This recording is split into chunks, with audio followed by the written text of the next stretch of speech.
fazer uma rápida exposição dessa palavra.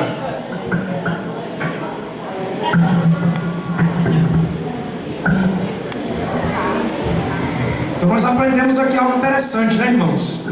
Que nós somos os missionários que Cristo designou, né?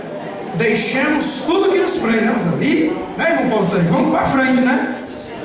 Disse o grande Hudson Taylor, né? Missionário, pai das missões na China. Ele disse algo interessante. Diga bem forte comigo assim: a obra do Senhor começa difícil, torna-se impossível, e então ela é feita.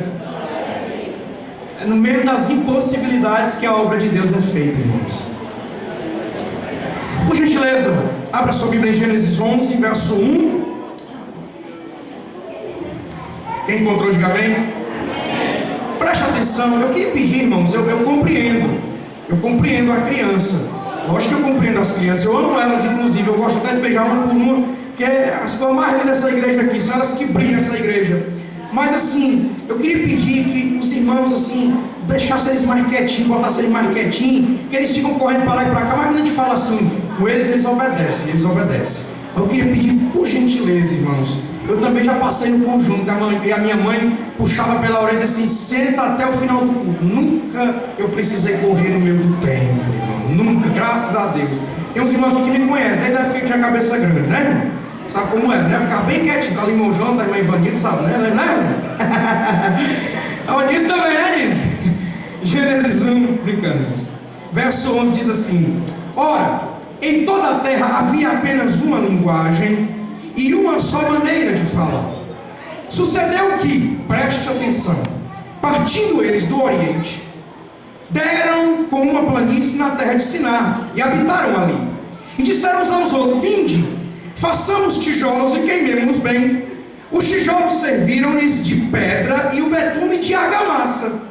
Disseram-lhe: vinde e edifiquemos para nós uma cidade e uma torre, olha isso, gente, cujo topo chega até os céus, e tornemos célebre o nosso nome. Veja aqui o desejo do homem de ser famoso. Veja aqui o desejo do homem, logo no início, de querer fama, de querer mostrar o que ele faz. Para que não sejamos espalhados por toda a terra. Então desceu o Senhor para ver a cidade e a torre que os filhos dos homens edificavam. De forma bem espiritual, não foi porque Deus baixou lá, não. Deus, aos seus olhos, que tudo veio, ele contemplou o que os homens estavam fazendo. Então olha para o versículo 6 que diz assim: e o Senhor diz, verso 5: então desceu o Senhor para ver a cidade e a torre que os filhos dos homens edificavam. Observe, filhos dos homens, isto é, filhos da carne, de origem pecaminosa, aquilo que na teologia nós chamamos, Calvino já chamava de como é que eu posso te falar agora? Agora me fugiu a palavra, rapaz. Vi a palavra aqui, agora fugiu, já me lembro. Esses homens eram filhos do pecado. Filho é o chamado depravação total da humanidade. Pronto, essa palavra. Então esses homens eram filhos dos homens, de origem pecaminosa. Olha para o versículo 6.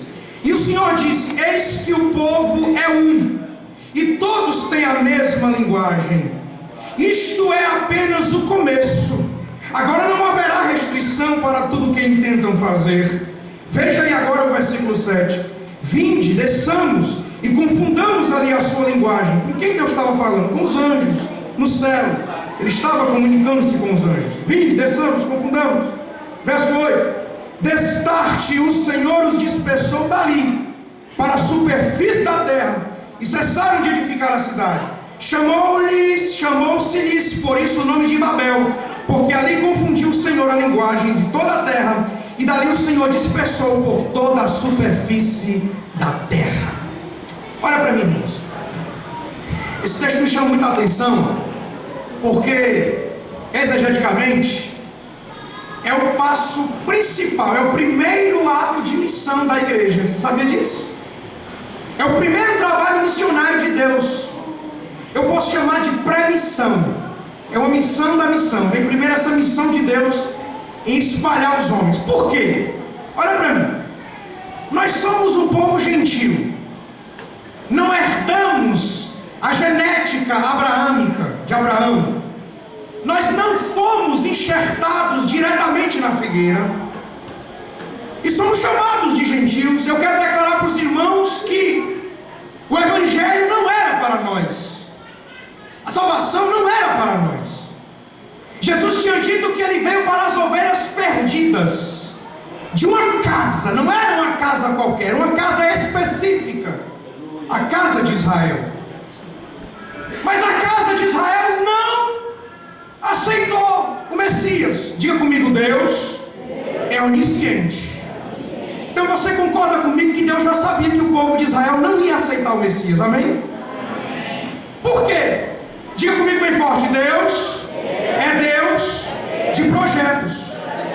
Então todo projeto que eu tenho em mente, eu procuro priorizar aquele projeto e eu crio circunstâncias para que aquele projeto tenha êxito e chegue ao seu denominador comum. Então Deus, Ele criou circunstâncias para que o Evangelho pudesse alcançar toda a humanidade. Olha para mim, criança, olha aqui. E aí o que foi que aconteceu? Deus dispersou o povo sobre a terra, porque as pessoas falavam o mesmo idioma, a mesma língua, e convinha que Deus dividisse esse povo. Você pergunta para mim, irmão Neto, por que Deus dividiu o povo sobre a terra? Porque Deus queria fazer distinção entre aqueles que eram o seu povo e entre aqueles que não eram o seu povo. Olha para mim, como era conhecido o povo de Deus? Por exemplo, o povo sumérico que veio antes dos egípcios, eles eram politeístas. Os egípcios eram politeístas. Os fenícios eram politeístas. Os celtas, os astecas, que foram sociedades antigas, eles eram politeístas. O que é politeísmo? Politeísmo é uma religião que adora vários deuses. Só existia uma religião monoteísta, que era o judaísmo. A distinção desse povo era isso. Olha para mim para você entender. Esse povo era diferente porque eles adoravam um Deus único, que não era visto, que não era pronunciado o seu nome. Só para você ter ideia, quando foi revelado o nome de Deus a Moisés, no hebraico original, as palavras que os rabinos eles usam para identificar a divindade é YHWH. Se você for pronunciar essas palavras, não dá para ter uma pronúncia aportuguesada. A palavra vai sair neutra. Então os judeus acrescentaram as duas primeiras vogais, A, E. E aí ficou o nome chamado Iavé. Porque para o povo judeu, Deus não tem uma formação material. Deus não tem uma imagem que possa ser identificada. A Bíblia diz em Gênesis capítulo 1, verso 1 que no princípio criou Deus os céus e a terra. A terra era sem forma e o Espírito de Deus se movia sobre a face das águas. Então Deus, Ele é Espírito. Deus é um ser que na sua essência Ele olha para nós e já vê logo o pecado. Se Deus descesse aqui agora do céu para nós, Ele já ia nos condenar logo. Porque o caráter, a essência do caráter de Deus é a justiça. Deus é santo. Deus é imutável. Ele já olha para nós com um olhar de condenação. Por isso que Ele mandou o seu Filho como advogado. Mesmo Jesus sendo Deus, você me pergunta, irmão Neto, como é que Jesus era Deus aqui na terra e lá no céu Ele também é Deus? Eu não sei te dizer, mas é mistério. Eu sei de uma coisa: dentro do propósito de Deus para o homem era manifestar o seu Filho para morrer na cruz e o seu Espírito para consolar os crentes.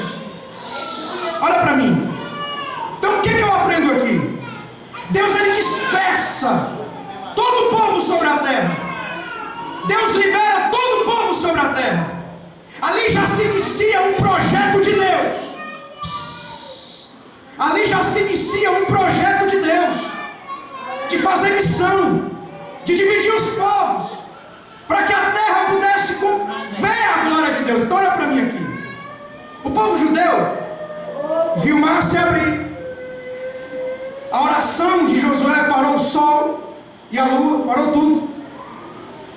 A jumenta falou com o profeta, né? Dando carão nele, né? Chamando a atenção dele.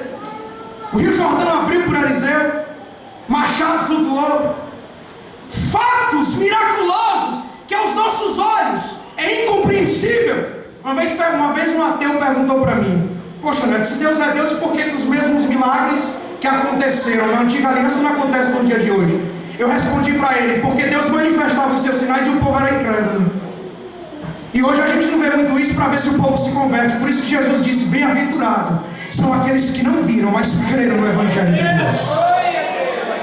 Nenhum de nós aqui tivemos contato físico com Jesus. Alguém teve contato físico? É só Paulo. Tem uns apóstolos aí que dizem que tiveram contato, né? Porque eles são apóstolos, só pode ter tido contato pessoal. Algo parecido, né? Eles dizem, né? Ou então Joseph Smith dos Mormons, né? Ele deve ter visto Jesus, dizer, né? Mas ninguém aqui teve contato com Jesus. Eu faço uma pergunta desafiadora: por que você acredita em Jesus se você não viu ele? Sabe por quê? Porque a principal marca de Jesus não foi o milagre, foi apenas sinal. A principal marca de Jesus foi deixar registrado na história que a salvação viria para todo aquele que cresceu no nome dele. Sabe por quê? Sabe por quê, meu querido irmão, minha querida irmã, que Deus dispersou o povo sobre a terra? Sabe por quê que Deus dividiu as nações? Porque Ele lembrava de mim e de você, porque Ele te escolheu e te salvou, te legitimou e disse: você agora é lavado e comprado pelo sangue do Cordeiro. Eu não consigo entender, mas sabe como tem alguém que é ingrato? Já começava a missão aqui. Deus já estava colocando o povo para ir para os seus lugares. Deus criava circunstâncias para isso. Deus criou um momento. Você lembra que na Bíblia Deus endureceu o coração de Faraó? Quem já viu isso na Bíblia? Quem já viu? Não foi? Deus cria circunstâncias. Deixa eu falar uma coisa para você: se Deus escolher o teu marido, se Deus escolher alguém da tua família, fica tranquilo, Ele vai criar circunstâncias.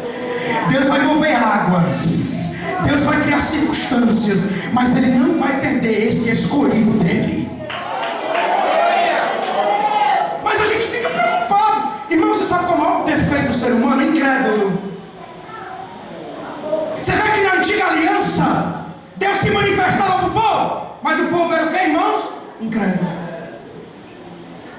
Aí Paulo escreve uma carta aos Romanos, no capítulo 1, quando Martinho Lutero abriu na biblioteca de Wittenberg em 1567 na Alemanha, e ele leu: o justo viverá pela fé. A fé é algo que eu não vejo, mas é algo que eu sinto no céu. A fé é algo que eu não compreendo, mas eu posso explicar à luz da Bíblia. A fé é aquilo que eu não posso ver, mas é aquilo que acontece, e é aquilo que eu sinto, é aquilo que Deus faz na minha vida, e eu não consigo compreender. A maior missão de Cristo foi vir a esse mundo salvar a sua vida.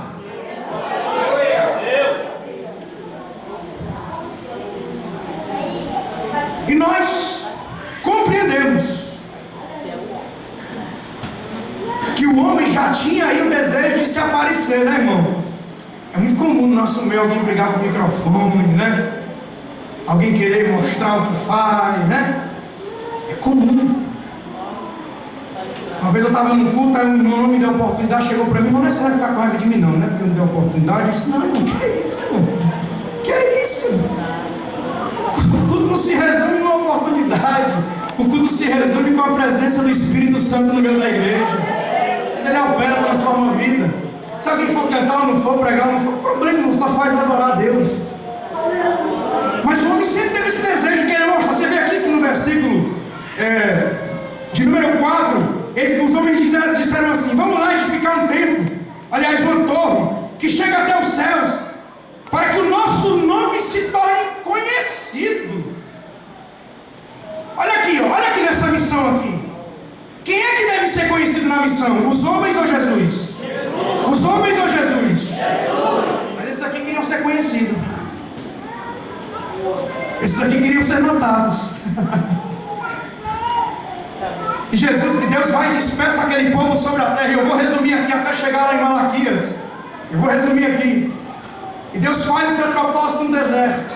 Deus faz o seu propósito com Elias, com Josué, com Eliseu, com os outros profetas, Ruth, Esther.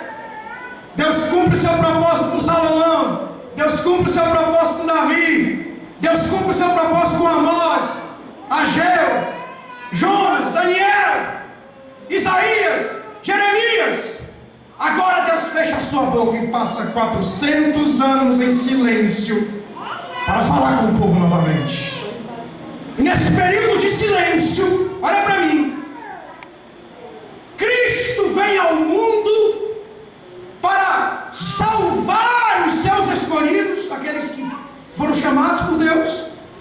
Ele morreu como cordeiro que se entregou por nós, para mudar a cena da história. Diga comigo bem forte: Cristo, até o calendário mudou. Nós estamos em 2015, no calendário judeu, 5.775. No calendário chinês, 3.500 e alguma coisa. 4.000, né? Subiu, foi 3.000 da vida. Depois eu te mostro. Gostei, pronto, ok. Obrigado. Cristo mudou, olha para mim, irmão. Cristo mudou até os dias. Cristo mudou até os calendários. A partir do momento que ele nasceu, zerou o calendário. Cristo entra na história. Aparece enquanto lá na Torre de Babel os homens queriam se aparecer, mostrar o seu nome. Olha aqui, chega um cara, parece que é muito maluco aquele cara, e ele fica berrando no deserto, gritando feito louco, dizendo: voz do que clama no deserto, preparai o caminho do Senhor. Ele vê Jesus vindo e diz: Senhor, importa que tu cresça e eu diminua. Eu não quero ser conhecido, eu quero apenas preparar o teu caminho para o propósito que Deus tem para aqueles que foram escolhidos por Ele. Romanos 8:28 diz: sabemos que todas as coisas cooperam para o bem daqueles que amam a Deus, para aqueles que foram chamados segundo o seu propósito. Congregação de Osório de Paiva, eu quero declarar para vocês: todas as coisas cooperam para que você estivesse aqui hoje, nessa noite, adorando ao Senhor. Glória a Deus. Pela marcha de Carvalho.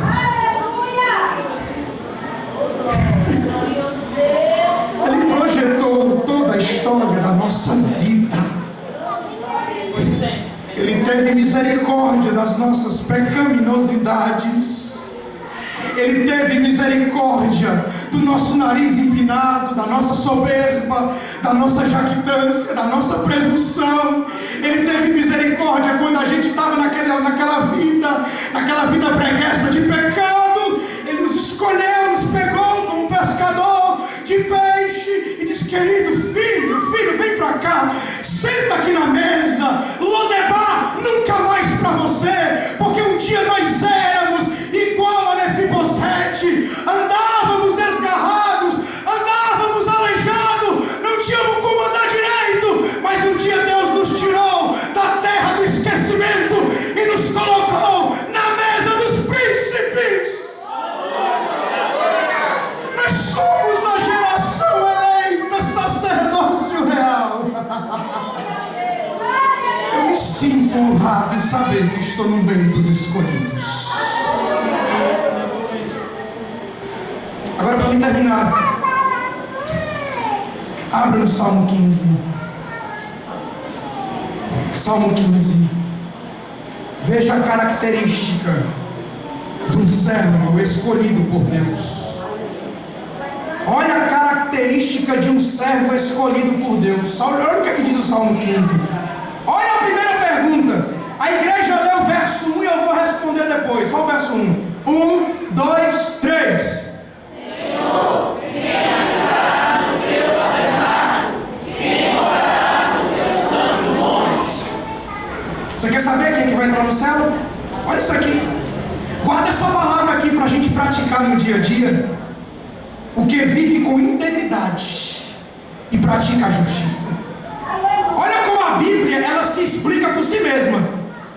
Olha como a Bíblia se explica por si mesma. Ezequiel 14 diz assim, ainda que eu mandasse juízo sobre a terra, só escaparia Noé, Daniel e Jó, por causa da sua justiça. De coração, fala a verdade, o que não difama com a sua língua. Tiago disse que a língua é capaz de incendiar uma floresta. Irmãos, a gente tem que ter vigilância quando a gente vai aconselhar um irmão. Quando a gente vai falar com o irmão, tem que falar em amor, exortar em amor, para não trazer injúria, para não difamar o nome. É lógico que a fofoca nunca vai sair do nosso meio, porque sempre tem que ter um joio no meio do trigo. Mas como cristãos, se nós amamos uns aos outros, a gente tem que falar para não injuriar, para não difamar, para não soltar o nome da pessoa por aí de forma negativa. Olha que coisa linda. Que não difama com a sua língua, não faz mal ao próximo. Quem aqui quer o bem do próximo?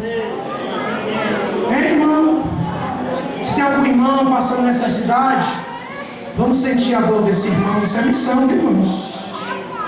Alguém está doente? Alguém está depressivo? Chora com essa pessoa. Alegra-se com essa pessoa. Diga comigo bem forte: isso é igreja. Nem lança injúria contra o seu vizinho. O que é injúria? Fala comigo. Injúria é levantar falso, julgar, irmão, trazer contenda, confusão. Você é absurdo. Pessoas que fazem o contrário disso não entrarão no tabernáculo, no templo de Deus, no céu. Ele diz: o que a seus olhos tem por desprezível, o reprobam, mas honra aos que temem ao Senhor. O que jura com dano próprio e não se retrata, o que não empresta o seu dinheiro com usura, isso é, a juros. Vou emprestar com dinheiro aqui para o Carlinhos, aí ele vai me pagar depois do dia que ele prometeu, então ele vai ter que me pagar juros. Isso é pecado. Você não é pessoa jurídica para isso. Você é pessoa, você é crente, é o seu irmão. Ele não pagou não, vai pagar com Deus. Meu querido, deixa eu dizer uma coisa para vocês, amada igreja. Tudo que nós plantamos nessa vida, a gente vai colher aqui, antes de morrer. Tudo. Comece hoje a plantar coisas boas na sua vida. E se prepare para colher lutas, mas vai colher muito mais vitória da parte de Deus. Nem aceita suborno contra o inocente. Quem deste modo procede, não será jamais abalado. Mas deixa aí, vamos ler aqui toda a igreja. Quem faz isto nunca será abalado. 1, 2, 3. Não será abalado. Está vendo? Vamos resumir? Deus, com o seu projeto, deixou que os homens fizessem aquela torre, deixou que eles se envaidecessem, mas não deixou que eles ficassem com a mesma língua na mesma cidade. Dispersou esse povo sobre o mundo, dispersou várias pessoas sobre o mundo, de línguas diferentes, mandou projetos ao deserto na pessoa de Moisés, iniciando por Abraão, fez vários milagres, prodígios, esteve com o povo de Israel, mas o povo não aceitou. Os gentios receberam o evangelho. Nós somos a consequência de alguém que um dia vinha gritando para Jesus, dizendo: faz um milagre para mim, Senhor. Jesus disse: despede essa mulher, ela está incomodando demais. Essa mulher cirofenista está enchendo o saco. Pedro, manda ela se embora. Jesus, hein? Mas ela insistia, e Jesus disse: mulher, eu não vim para você, eu vim para as ovelhas da casa de Israel. Mas ela disse: Senhor, mas me ajuda, Senhor. Ele disse mais uma vez: mulher, entende uma coisa, não é lícito dar pão para cachorro, não é. Jesus estava desvalorizando aquela mulher? Não, ele estava testando a fé daquela mulher, e ela, de uma forma quebrantada, agiu da maneira correta e disse: mas Senhor, os cachorrinhos também comem da migalha que cai da mesa do seu dono. Jesus admirou a fé daquela mulher e disse: eu nunca vi tamanha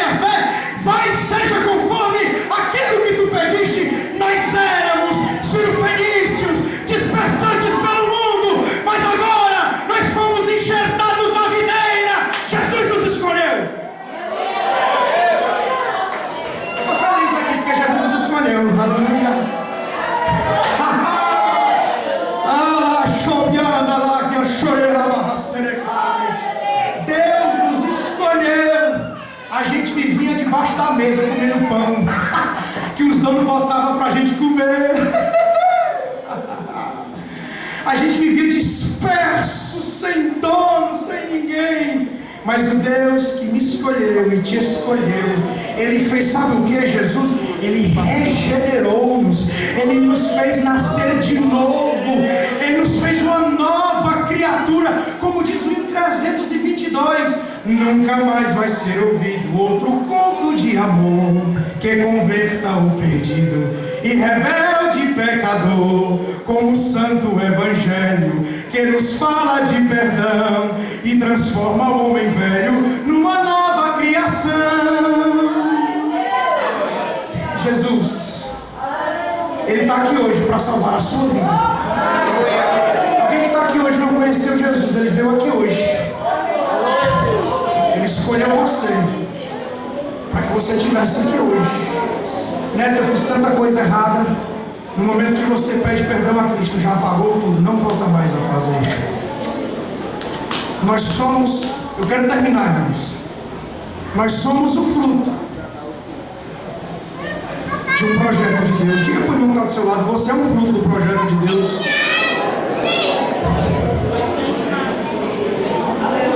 Vamos ficar de pé.